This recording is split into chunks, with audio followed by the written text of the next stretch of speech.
Welcome everyone back to the vlog. It's a beautiful spring evening and I'm in Kinclaven, Bluebell Woods in Perthshire. And I thought I'd do something a little bit different this episode and give you my tips for photographing wildflowers. So let's go see what we can find.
So my first tip is to actually, when you're photographing wildflowers, is to actually use a tripod. The two advantages to that are, firstly, obviously, it's a lot easier to keep the camera still, but it's also a lot easier to fine-tune your compositions. And there's nothing wrong with going around shooting handheld, but when you're trying to sort of balance the background and the colours in the background, it's a lot easier when you've actually got the camera on a tripod. And as I mentioned before in my previous vlogs, I use one with a geared head, so I can really fine-tune those compositions.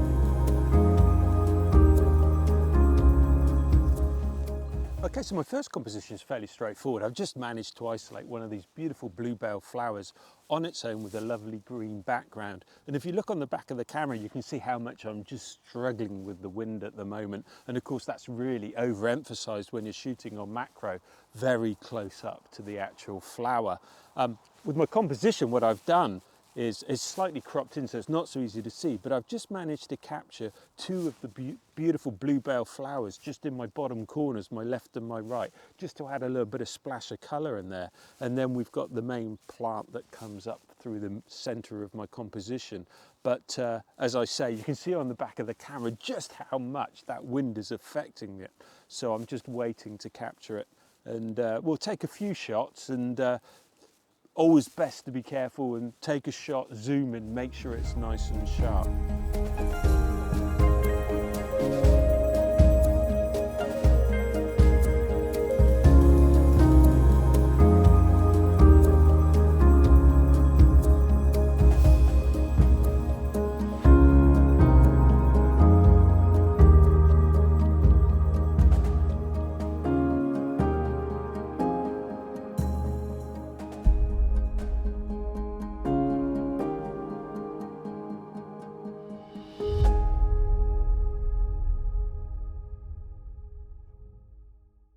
So my second tip for when you're photographing wildflowers is either to shoot, if you can, on a telephoto lens, or a macro lens. If you're shooting on a telephoto lens, you want something that has got a real short, close focusing distance, because you really want to be able to fill your image with the actual flower. And you can get closer obviously by using extension tubes, or obviously the alternative is to shoot on a macro lens, which is what I'm doing here. And it's amazing when you are shooting that close, just how every little movement is captured. So I'm just here waiting for that breeze to stop just long enough so that I can get a nice sharp image.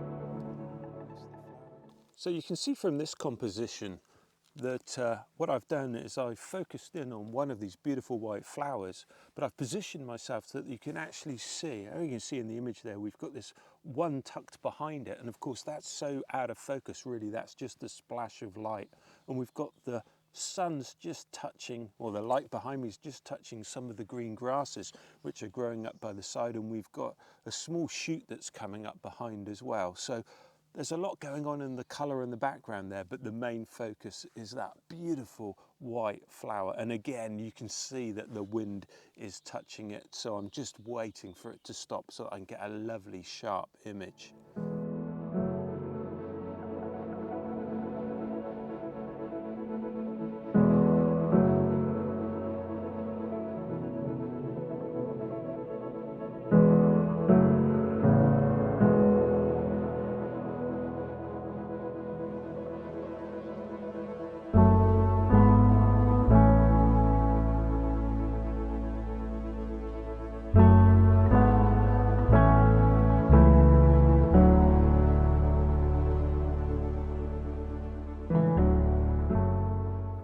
So my tip number 3 is to photograph in either overcast or a cloudy day. What you really want to avoid is that strong, harsh sunlight. When you're photographing real soft, delicate flowers, you want soft, delicate light. And I'm fortunate this evening, I do keep getting some very strong light coming through, but of course I'm sheltered in the woodland and there is some cloud cover that keeps coming over.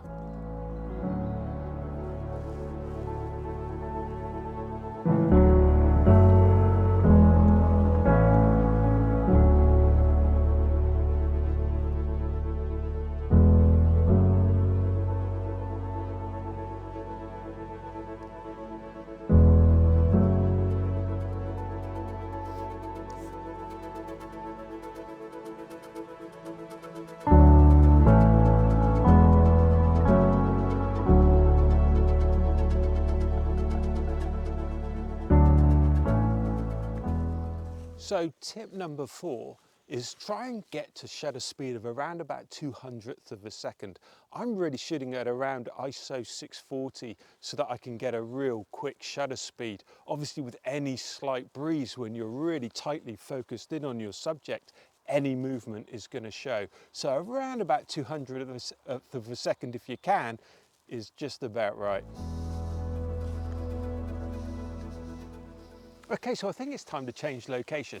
I'm starting to get bitten by mosquitoes now, so definitely time for a move. So let's go see if we can find some wild garlic on the banks of the Berks, and well, hopefully we'll get some more beautiful intimate shots.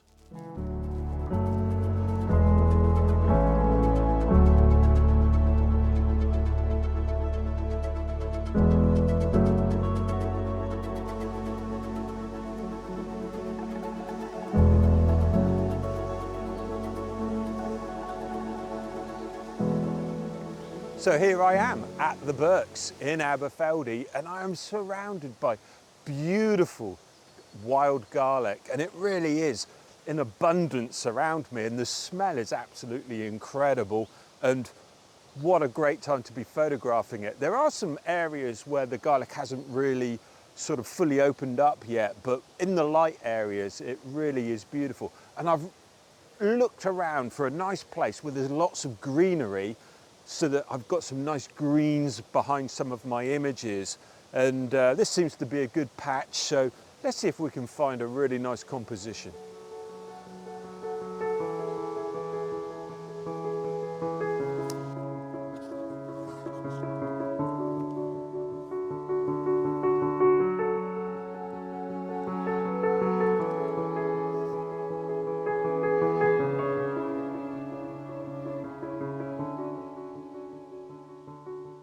So what I'm looking for here is a nice plant that I can focus on, but I want to shoot through a couple of other of the flowers that are in the foreground, so I get a really soft colour that I can actually shoot through to get my main subject. And that brings me on to tip number 5, and that is when you're photographing wildflowers, look for ones that are in really good shape. Make sure that the petals are really nice and clean. There's no sort of ones that are going brown and wilting. Also look for things like flies and things and stuff on the plants. And also you want to make sure that you've got a good background that you're photographing against. Again, you don't want to be seeing dead twigs and dead leaves behind a really nice, beautiful, soft flower. So take your time and just find that perfect specimen. It might be something that's just got a little bit of extra interest that might stand above the rest, or it might just have that brighter colour. But definitely worth taking your time trying to find that perfect specimen.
You don't always have to show the flowers in full bloom. Sometimes it's nice to show the buds just as they're actually coming out. And I'll just show on the back of the camera what I'm looking at the moment. I've got this beautiful cluster of actual buds. Well, actually it was Corin that found it. But you can see on the back of the camera, we've got this beautiful grouping, and they're almost in different stages. You've got one that's completely enclosed, and then sort of 3 which are slowly coming out.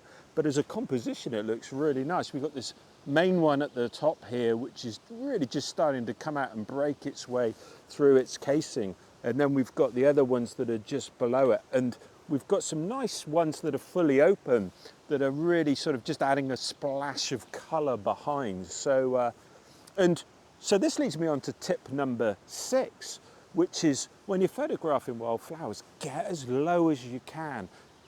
Give a different perspective that what people would see when they were walking past.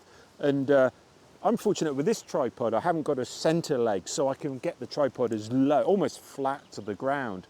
But sometimes maybe don't use the tripod, use a beanbag and get really, really low. And then you can also shoot through the flowers to get your composition. So anyway, I'll take this shot, and here it is.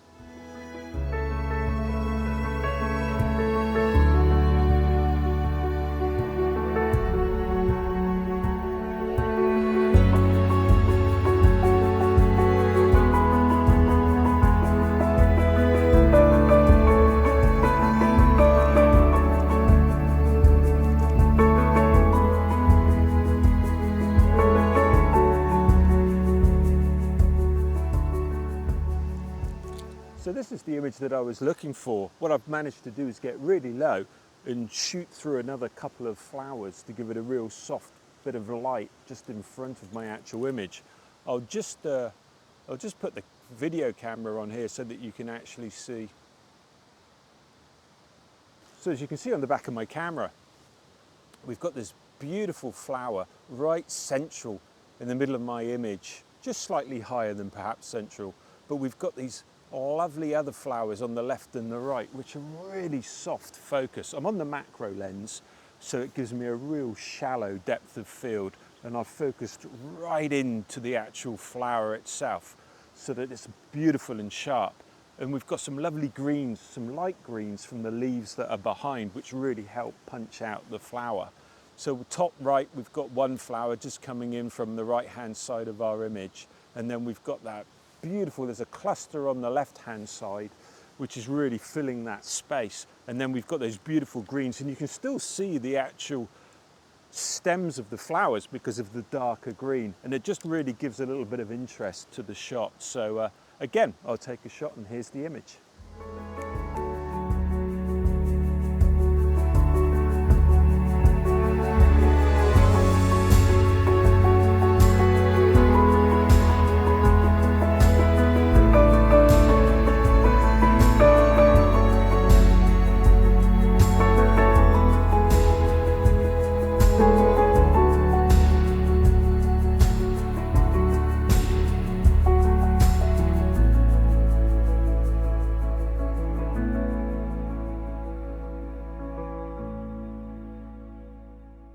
Perfect timing for the wild garlic, it really is. We've got some beautiful flowers that are really in full bloom, but we've also got some shoots that are still coming through, and the smell is just absolutely incredible. I'm starting to get attacked by the midge now, so I think it's time. Let's go see if we can find some wood anemone to shoot next.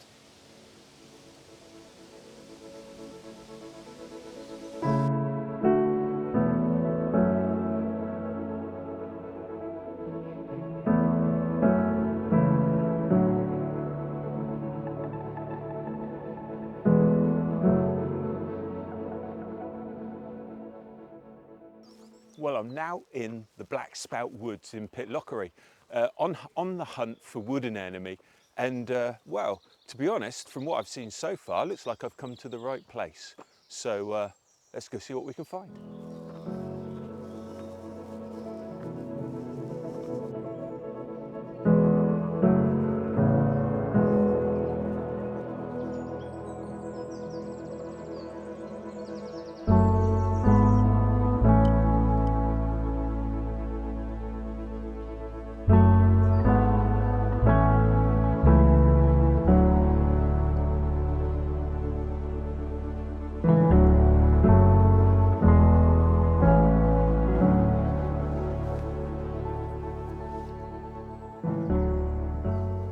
Okay, so tip number 7 is composition.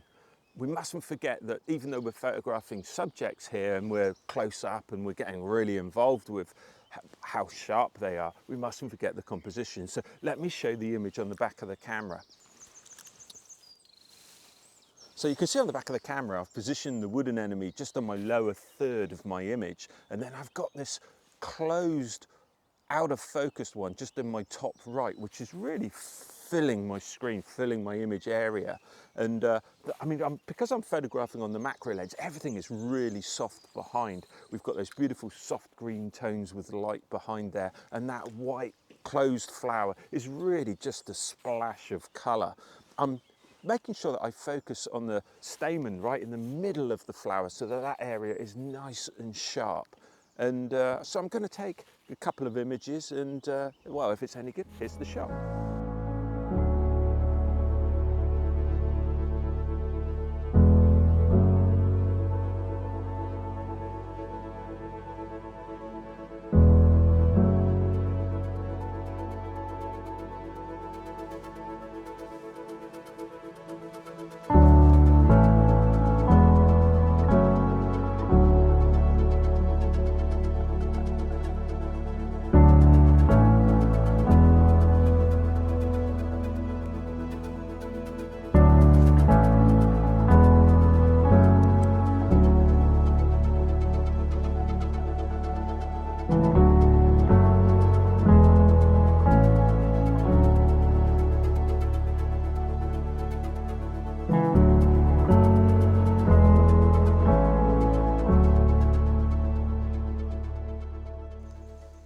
finally found the composition that I've been hunting around for. I've been looking for a flower that really had beautiful petals that hadn't been gnawed at by the tiny insects that are obviously enjoying feeding on these. And I was looking for something I could get really close in on. So if you look on the back of the camera, you can see that I have really filled this wood anemone within my image. We've got the beautiful petals that start from the top left and sweep down to the lower right.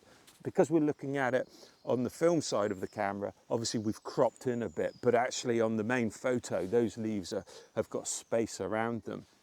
And thanks to that macro lens, we've got a beautiful, soft background. I've shot all of these on my Sigma 90mm macro lens, which has really given all of these images a beautiful, soft, painterly effect, which I think really helps to soften those images. And yeah, so I think that's it for today. I think that I'm just starting to get eaten by the midge. And so thank you so much for watching the vlog. Don't forget to subscribe and hit the bell notification button. And well, if you've enjoyed the images that I've been taking, then all of them are available as limited edition prints on my website. So please go take a look. And I look forward to seeing you in the next episode. And well, here's the image.